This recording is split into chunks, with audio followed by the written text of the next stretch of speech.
Questions about plans for US bombers came after a Defense One report that facility upgrades at Barksdale Air Force Base in Louisiana were part of an effort to prepare for an order to go to 24-hour ready alert with US nuclear bombers. This is yet one more step in ensuring that we're prepared, Air Force Chief of Staff General David Goldfein told Defense One, though he and other officials stressed that no such order had been given. Among the upgrades planned at Barksdale are the renovation of quarters for crews who could man bombers stationed there and the construction of storage facilities for a nuclear cruise missile that is being developed.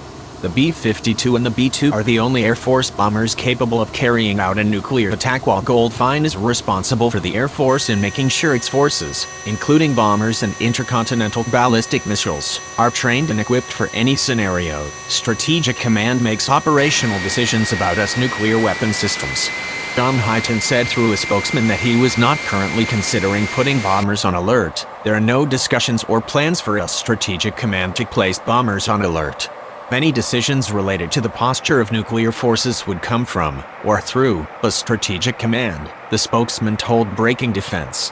We constantly train, prepare and equip our personnel to ensure we have a combat-ready force that underwrites strategic deterrence in the 21st century. Air Force spokeswoman Ann Stefanik acknowledged that base infrastructure upgrades, exercises, and equipment modernization were all happening, but said they were needed to maintain a baseline level of readiness. We do this routinely as part of our organize, train and equip mission so our forces are ready to respond when called upon, she told Defense News, noting that a return to alert status was not imminent. Air Force spokesman Brig General Ed Thomas also told reporters on Monday that he had spoken with Strategic Command and Air Force Global Strike Command, which are both responsible for nuclear bomber missions, and said a 24-hour ready alert was not being considered. There's not any discussions or plans to bring bombers from a 24-hour nuclear alert right now, Thomas said, according to military.com. But when asked if the facilities being upgraded could support a 24-hour ready alert in the future, Thomas said, absolutely they could be, because they are built for nuclear command, control, and communications crews. Air Force Global Strike Command set up a new entity at Barksdale to oversee Air Force and C-3 operations in April.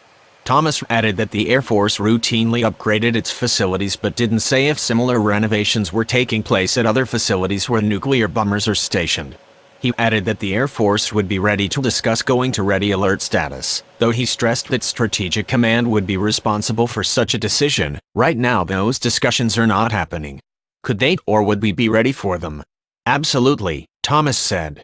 Could we be doing the mission? We could stand that up very quickly.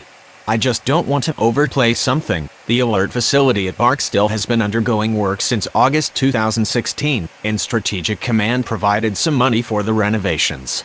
While the facility could house nuclear bomber crews, it is more likely to house crews manning the E-4B National Airborne Operations Center planes that are used by the Defense Secretary and other senior officials during times of emergency. US has not had its nuclear bombers on 24-hour alert since 1991, and the 2010 New START treaty signed by the US and Russia prohibited putting heavy bombers on alert during peacetime.